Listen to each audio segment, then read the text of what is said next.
Si nous sommes ici, au pied de ce pont, c'est parce qu'il y avait un char américain, Sherman, qui était juste de l'autre côté. Ce char américain, des divisions qui avaient approché Le Mans dès le 7 août, était là pour protéger le dernier pont de la ville du Mans.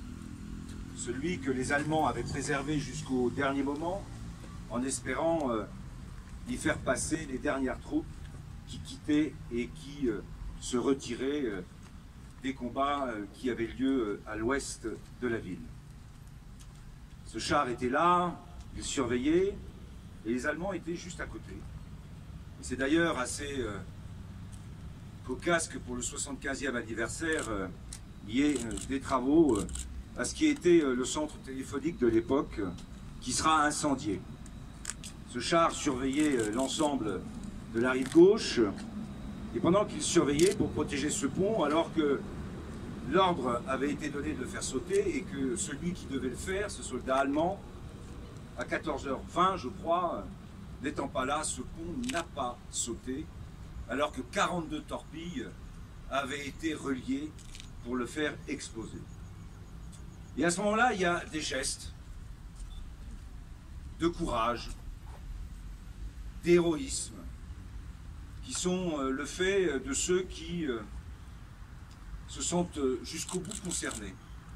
Ça a été le cas de Gabriel Caudroux, qui est ici sur cette plaque et qui va décider, avec une tenaille, d'aller sectionner les fils qui reliaient l'ensemble des torpilles.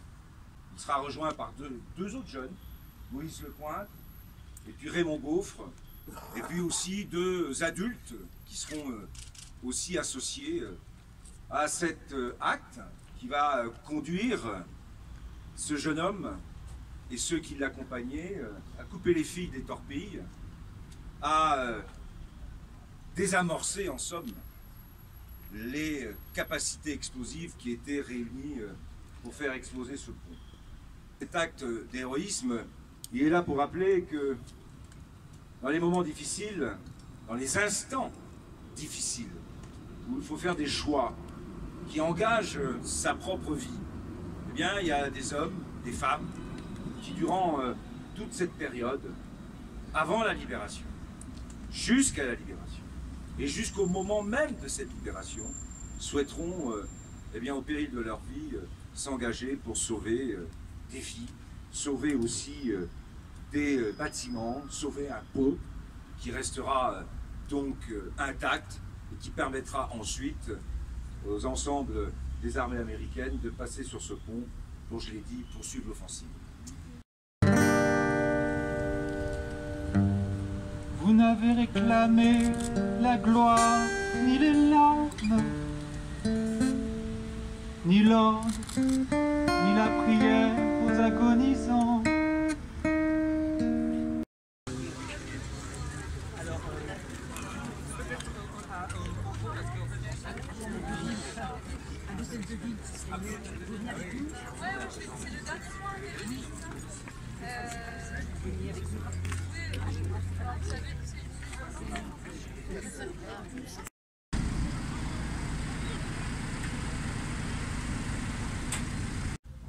On a fini par faire sauter une porte de l'abri avec une mine qui m'a rendu sourde pendant près de 10 minutes.